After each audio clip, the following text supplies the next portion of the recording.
Du M23, Monsieur le vice-président du M23 et chef d'état-major général est là.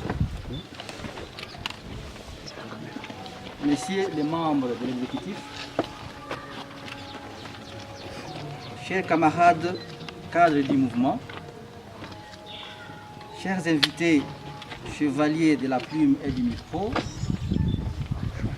le mouvement du 23 mars a l'honneur et le plaisir de vous accueillir ici à Bunagana, fief de ces institutions en cette journée pascale. Nous en profitons pour vous souhaiter à vous tous et à tous nos compatriotes congolais une bonne fête de Pâques. Comme vous le savez, le Conseil de sécurité de l'ONU a adopté en date du 28 mars 2013 la résolution 2098. L'élément le plus saillant de cette résolution est, à notre avis, la disposition qui crée la brigade d'intervention pour combattre les groupes armés, dont, selon la dite résolution, notre mouvement, le M23, occupe injustement la tête de liste. Le président Bertrand Bisimwa, à ma droite, va vous entretenir ou va vous donner le point de vue de notre mouvement sur cette résolution 2098. Nous avons aussi l'honneur de vous présenter ou de vous dire que nous avons parmi nous, il y a la présence du vice-président et chef d'état-major de notre mouvement, le général de brigade Soutani Makenga. Camarade président, vous avez la parole. Merci beaucoup. Je souhaite encore une fois joyeuse fête de Pâques à tous les chevaliers de la plume qui sont présents ici, mais également à tous les membres du mouvement qui ont décidé de participer à cette conférence de presse. Madame, Messieurs, comme vous le savez, le Conseil de sécurité des Nations Unies a décidé le jeudi 28 mars dernier la création et l'envoi d'une brigade d'intervention rapide dans l'est de la République démocratique du Congo pour désarmer des forces, les forces dites négatives, parmi lesquelles vient en première position le mouvement du 23 mars. Il s'agit là de l'option de la guerre que les Nations Unies viennent de lever.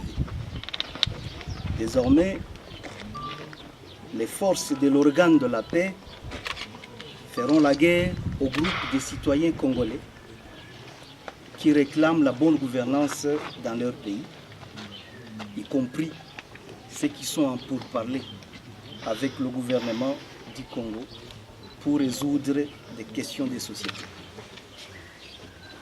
Mesdames, Messieurs, il ne s'agit pas d'une erreur de la part des Nations Unies. La résolution existe bel et bien. Elle procède de la procédure normale de prise de décision. Elle a été débattue et délibérée au sein du Conseil de sécurité des Nations Unies et fondée sur le rapport spécial du secrétaire général des Nations Unies daté du 27 février 2013 et qui, faisant le diagnostic de la crise en République démocratique du Congo, parle de l'existence des causes profondes du conflit dans notre pays et propose par contre une approche politique pour les résoudre. Les émissaires de l'ONU et de l'Union africaine et facilitateurs de la crise en RDC en 2008, à savoir leurs excellences Chief Olusegun Obasanjo et Benjamin Mkapa, avaient en leur temps abouti à la même conclusion lorsqu'ils affirmaient dans leur rapport qu'il existait des causes profondes des conflits en République démocratique du Congo et qui requièrent une approche politique pour les résoudre.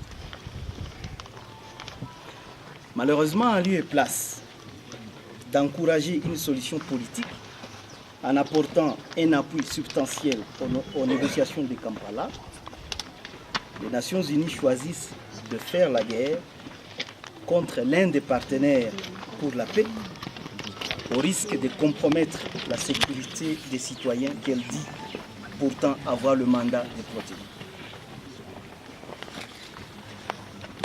La résolution 2098 des Nations Unies non seulement révèle l'inadéquation entre le diagnostic fait par son secrétaire général et le remède appliqué, mais également constitue un recul important dans l'histoire des Nations Unies, car pour la toute première fois de son histoire, les Nations Unies décident de tuer les citoyens qui réclament leur mieux-être.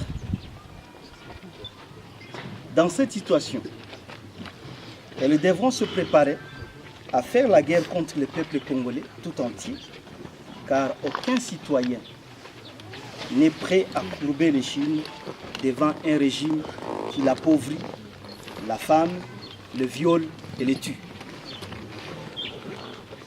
Dans ce contexte, que deviennent les négociations de Kampala, qui avaient pourtant fait des progrès sur des questions essentielles, notamment l'évaluation de l'accord du 23 mars, et qui entendaient traiter les questions sécuritaires, politiques, économiques et sociales, avant d'envisager les mécanismes de mise en œuvre de l'accord assigné par les parties.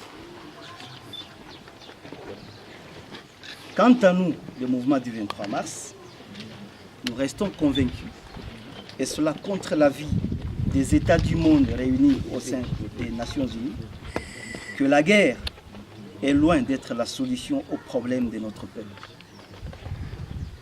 Celle-ci passe par le dialogue politique qui pacifiera les âmes et libérera les esprits et les communautés de leurs frustrations accumulées pendant des décennies de règne des régimes autocratiques.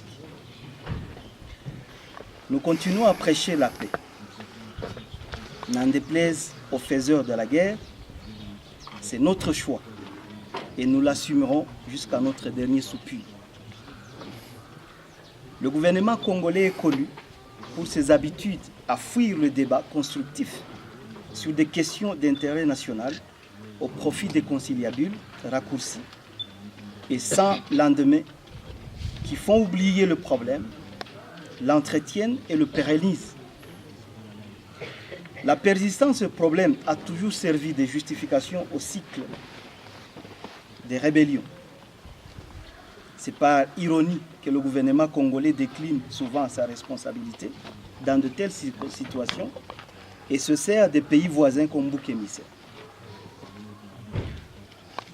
Notre espace est en plein processus de pacification. Nous avons réussi à nous débarrasser de Bosco Ntaganda, infiltré dans notre espace depuis le mois de novembre 2012, pour tenter de prendre le contrôle de notre mouvement. Nous l'avons pourchassé jusqu'à sa reddition, résolvant ainsi l'un des problèmes majeurs auxquels le monde et l'État congolais ont été incapables de mettre fin, malgré les moyens militaires, humains et matériels dont ils disposaient. Cependant, nous n'avons reçu aucune reconnaissance de la part des concernés, mais les éloges ont été, par hypocrisie certainement, lancés à l'endroit de ceux qui n'ont eu aucun rôle dans cette reddition. Et c'est triste. Le mouvement du 23 mars a su ramener dans leurs milieux respectifs les déplacés de guerre qui vivaient dans certains camps, dont celui de Kanyaruchinya, qui est actuellement vide. Rassurés par le rétablissement de la sécurité dans leur village d'origine, ses compatriotes sont rentrés à la maison. Le M23 réaffirme son opposition à toute logique de guerre, car celle-ci a déjà fait de nombreuses victimes parmi nos compatriotes et sacrifié des générations entières. Aujourd'hui, notre espace sert de refuge aux compatriotes qui fuient les exactions et l'insécurité dans les territoires sous contrôle du gouvernement congolais. Le cas de la cité de Kichanga, dans le territoire de Massissi, réduite en cendres par les FARDC, l'armée régulière, reste emblématique. Nous disons non à la guerre. Nous disons oui à la paix. Nous disons oui à la solution politique pour la résolution des causes profondes du conflit en RDC. Et oui à la fin de la misère du peuple congolais. Je vous remercie.